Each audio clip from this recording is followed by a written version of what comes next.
Today, we're diving into something I know we've all dealt with. You know that exact moment, right? You're right in the middle of a fantastic conversation. The ideas are flowing, you're feeling good, and then, bam, total brain freeze. The exact word you need just completely vanishes into thin air. It is incredibly common and honestly super frustrating. But here's the good news. There are actually highly effective, structured ways to fix this. So today, we're tackling a massive topic, exactly how to remember English words. We're going to walk through 10 actionable, totally doable tips that will absolutely transform your memory and have you speaking with complete confidence. Let's get right into it. So, let me ask you right off the bat. Do you forget words when you speak English? Seriously, think back to your last few conversations. Did you have one of those awkward, drawn-out pauses? Did you end up waving your hands around frantically trying to explain a simple object, basically playing a game of charades? If you're nodding along right now, listen to me. Your experience is completely valid. And more importantly, don't worry, you are definitely not alone in this. Literally, millions of people struggle with this exact same hurdle. It doesn't mean you aren't making progress, and it absolutely doesn't mean you aren't smart. It's really just a minor processing glitch in the brain. But, as we'll see throughout this explainer, you can train your brain to totally overcome this. We're laying out a roadmap of 10 simple tricks to make speaking so much more fluid, easier, and just way more fun. Okay, let's dive into this. We've got a really clear 4-part roadmap today. 1. The universal English problem. 2. Rewire your English brain. 3. Daily habits for retention. And 4. When you forget a word. So, kicking things off with part 1, the universal English problem, and exactly why we freeze mid-sentence. Moving right along to part 2, rewire your English brain. This is all about changing how you fundamentally process language. You see, the absolute biggest trap you can fall into is translating from your native language into English. When you think in your own language first, your brain has to work twice as hard. It's got to find the concept, translate it, double-check the grammar, and then finally spit it out. That takes way too much time. The real secret here is to think directly in English. When you do that, the words just come fast. Now, you're probably wondering, how do I actually do that? Well, you start really small. Just start with simple observations in your day-to-day life. Like, if you walk outside and look up, just say in your mind, the sun is bright. You don't need some complex inner monologue, just short, simple sentences. If you do this every single day, your brain naturally gets faster at totally bypassing your native language. Building on that mindset shift, here's another incredible technique for rewiring your brain. Connect words directly with images. Our brains are highly visual machines. We actually remember pictures way better than abstract text. So use your environment. Step 1. Look at a physical object. Step 2. Immediately say its name out loud in English. If you see an apple on your kitchen counter, literally look right at it and say apple.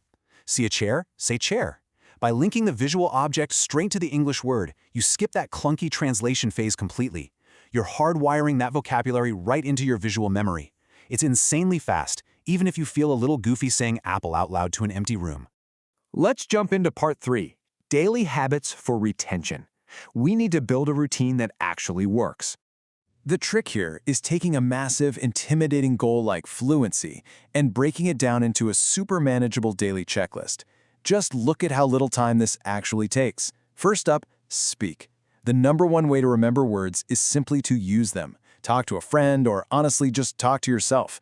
Spend just 2 minutes a day looking in the mirror or recording your voice. Pick a simple topic like, what did I do today? And just speak, slowly. Second, flashcards. Put the English word on one side and a picture or meaning on the other. Just spend 5 minutes a day reviewing them. And third, write. Keep a little notebook handy and write down exactly 1 sentence every day about your plans or how you're feeling. That's it. 2 minutes speaking, 5 minutes of flashcards, 1 written sentence.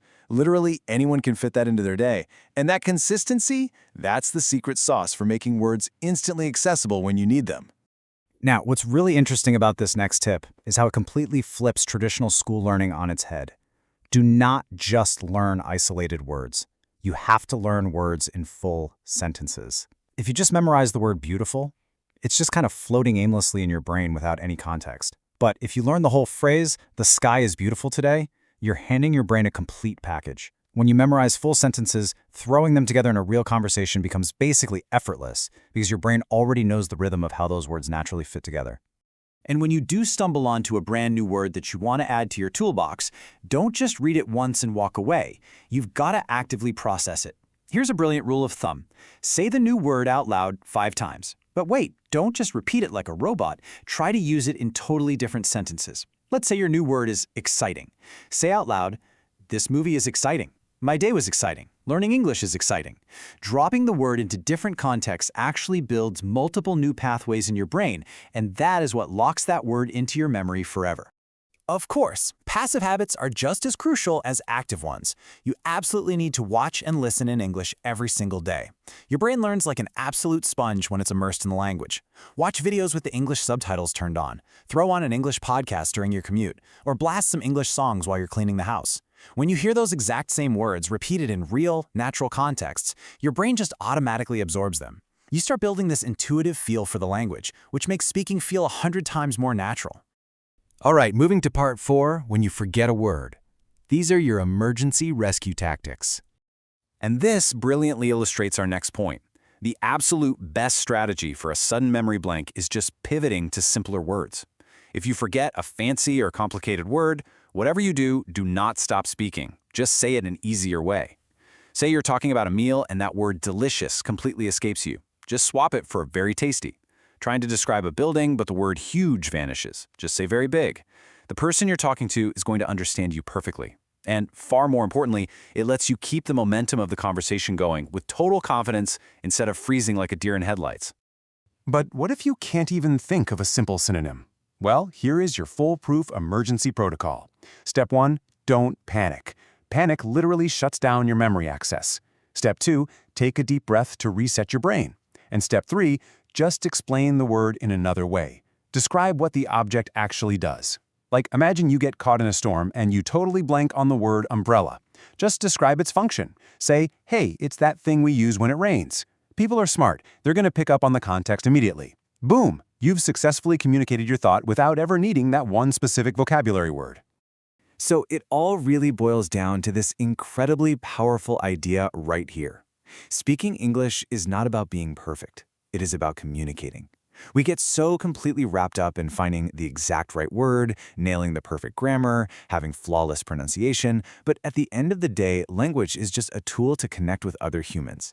If they understand what you meant, whether you used a fancy word, a basic word, or a totally improvised description, you did it. You successfully spoke English. Give yourself the grace to make a few mistakes, because honestly, that is exactly how you get better.